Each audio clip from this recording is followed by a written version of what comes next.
Ano ba nangyayari sa'yo, anak? Ba't hindi nila matukoy kung anong sakit mo?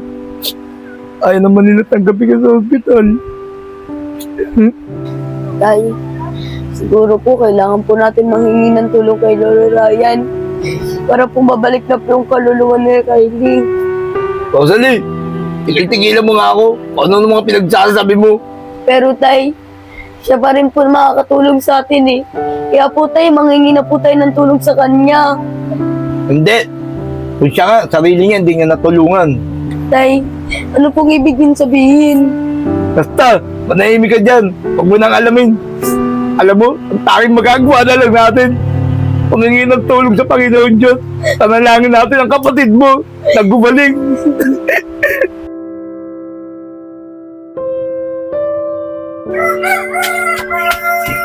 Lolo Ryan, tulungan niyo po ako, yung kapatid ko po.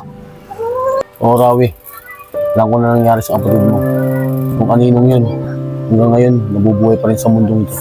Lolo Ryan, paano po mababalik yung kaluluwa ng kapatid ko? Saan yung ligaw na yun? Hindi ko pa alam kung paano siya matatalo. Pero ang pagkakaalam ko, ikinakulig siya ng kanyang baryo dahil sa pangit niyang itsura. Dahil kinakatakutan siya sa kanyang itsura, pati ang buong pamilya niya, kinakulig siya. Kaya wala siyang ibang nais, kundi maghiganti sa mga tao. Kaya Rawi, wala kang ibang gagawin. Kaya humanap ka ng paraan kung paano siya mapatahimik. Lolo, maraming salamat po. Ako na pong bahala. Alam mo na po anong dapat pong gawin. Lolo, maraming salamat po. Uwi na po ako. Ano kayong pinaplano ng batang yun? Pero sana, magtagumpay siya. Tanging may tulong ko lang sa kanya. Puntahan yung anak ng kaibigan ko.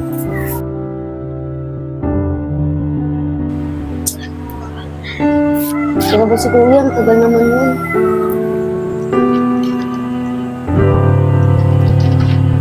Rosalie! Kamalingay.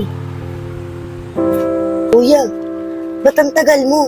Kanina pa nagalit sa'yo si tatay, hinahanap ka na. Ah, ganun ba? Kaya mo na. Nakuusap ko naman na si Lolo Ryan eh. O kuya, ano naman sabi sa'yo ni Lolo Ryan? Matutulungan niya ba tayo tungkol kay Kylie? Oo, tinuro sa akin ni Lolo Ryan kung paano ibalik yung kaluluwa ni Kylie. Laban sa aninong ligaw na yun. Paano daw yun, kuya? Paano daw matalo yung aninong ligaw? Rosalie, madali lang. Kailangan niya lang tunay na magmamahal sa kanya ng isang tunay na pamilya. Eh kuya, hindi naman natin alam kung sino yung pamilya niya dito eh. Kaya siya lang gugulo dito sa lugar natin. Basta Rosalie, meron pa ako isang paraan. Ikaw munang bahala kay tatay ah. Aalis na ako para makapunta na kaagad ako sa bundok. Sige kuya, ako po munang bahala kay tatay. Basta kuya, mag-iingat ka. Oo Rosalie, tatandaan ko yung sinasabi mo. Aalis na ako ah. Sige kuya.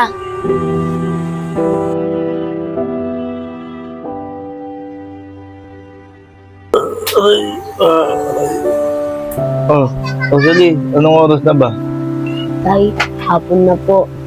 Hindi pa rin po gumigising si Kylie hanggang ngayon. Rosalie, tumigil ka na sa pag-iyak mo. Wala rin yung magagawa yan. Ano ba dapat kong gawin? Anak ko. Tao po! Anak ko. Tao po! Tao po! Ikaw! Ikaw! Ikaw! Ikaw may dahilan! Ang dahil sa'yo! Napahamak ang anak ko! Bakit? Hindi mo ba makalimutan yan? Yung nangyari sa atin? Dapat tinago mo lang yan! Bakit? Hanggang ngayon natatakot ka pa rin? Di ba iniwan mo nga ako? Hindi ako nagkaganito! Pinabayaan mo ako mag-isa! Ayan, yun ang akala mo! Pinalikan kita! Humingi ako ng tulong! Yung kwento na yan, sana di mo na kinuwento sa mga bata! Kinalimutan mo na yan! Ganun ba? Pasensya ka na. Tawarin mo ako. Pero tanging ko lang magagawa para gumaling ang anak mo. Magtiwala tayo sa isang anak mo dahil siya ang gumagawa ng paraan para matalo niya ang aninong ligaw. Ano ibig mo sabihin? Tay, sorry po. Hindi ko po kaagad sa inyo sinabi. Si Kuya po kasi umalis kanina para po harapin po yung aninong ligaw.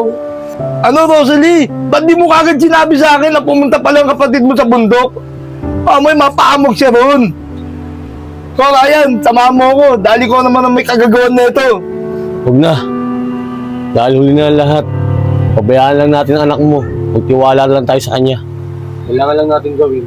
Bantayan ng anak mo. Balik niya. Tay, si Kylie po! Anak! Kylie! Tay! Ano nangyayari sa'yo, Kylie? Kylie! Ano nangyayari sa'yo, Huwag kayong magalala. Huwag kayong matakot. Magsisimula na ang laban ng anak mo. Basta, magtiwala lang tayo. Aninong ligaw, magpakita ka sa akin! Aninong ligaw! Ibalik mo yung kaluluwa ng kapatid ko! Aninong ligaw!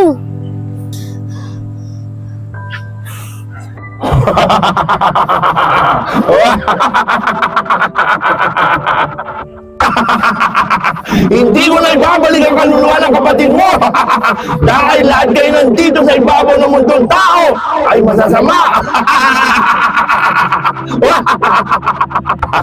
Dahil lahat ng kaluluwa ng tao rito ay kukunin ko dahil walang nagmamahal sa akin. Hindi totoo yan! Buksan mo yung puso mo. Marami pang tao, pwede magmahal sa'yo. Magtiwala ka lang! Hindi totoo yan sinasabi mo. Wala na magmamahal sa akin dahil sa itsura ko to. Pinilit nila ako pinagtabuyan. Kaya hindi ako naniniwala sa'yo. Mga salbahe sila. Hindi na ako naniniwala sa'yo. Hindi totoo yan!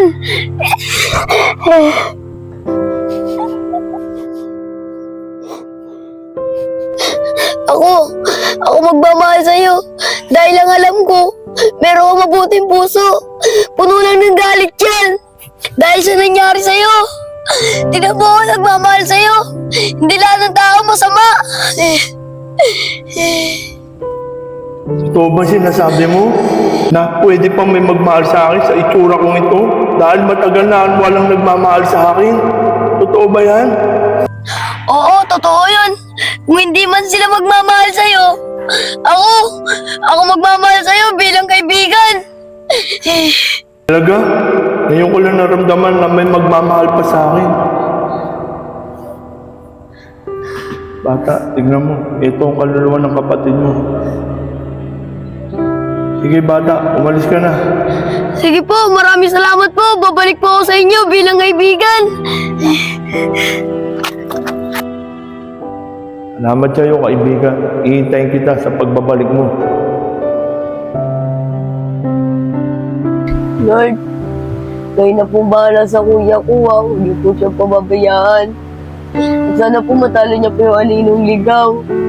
At bumalik na din po sa dati si Kylie. Ano nangyari? Kylie, buti gising ka na! Tay!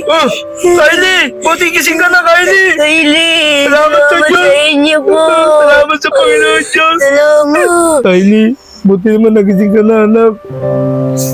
Isa lang ibig sabihin yan. Nagtagumpay ang anak mo. Tay, bakit po? Ano pong nangyari? Kylie, kinuha kasi ng aninong ligaw yung kaluluwa mo. Ngayon pumunta dun si kuya sa bundok para kalabanin yung aninong ligaw. Para mabawi yung kaluluwa mo. Ano? Oo, naalala ko na. Yung aninong ligaw na yun, natatakot siya. Tay, puntahan po natin si kuya. Hindi na kailangan. Dahil bumalik na ang kaluluwa mo. Dalawa lang ibig sabihin yan. Natalo niya ang aninong ligaw o inalay niya ang sarili niya. Ibig sabihin po, hindi na po ba maaaring bumalik sa amin si kuya? Pwede mangyari yun. Pwede niya ialay ang sarili niya para mailigtas lang ang kapatid niyo. Tay, hindi na po makakabalik si kuya. Kung mag-alala, anak, magtiwala tayo sa kuya mo. Makakabalik siya.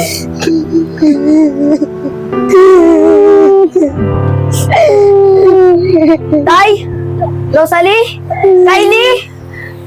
Kuya? Tay, si kuya! Kuya! Kuya! Bawi, anak. Kylie, kapatid ko. Ligtas ka na! Kuya, maraming salamat sa'yo Kahit delikado, niligtas mo pa rin ako. Okay lang yun, Kylie. Dahil kapatid kita. Mahal na mahal kita. At sa'yo rin, Rosalie. At sa'yo rin po, Tay. Tay, sana po mapatawad niyo po sa ginawa ko, ha. Di po mapapahamak si Kylie kung hindi po siya sumunod sa akin. Tay, ako po kasi yung dahilan eh. Pumunta po ako sa bundok. At para makita po yung aninong ligaw. Nak, hayaan mo na yun, nangyari na. Ang importante, ligtas kayo magkakapatid. Siguro pre, ang magandang gawin natin, kalimutan na natin ang lahat. Tsaka ibaw na natin ang nakaraan. Tama ka nga, pre.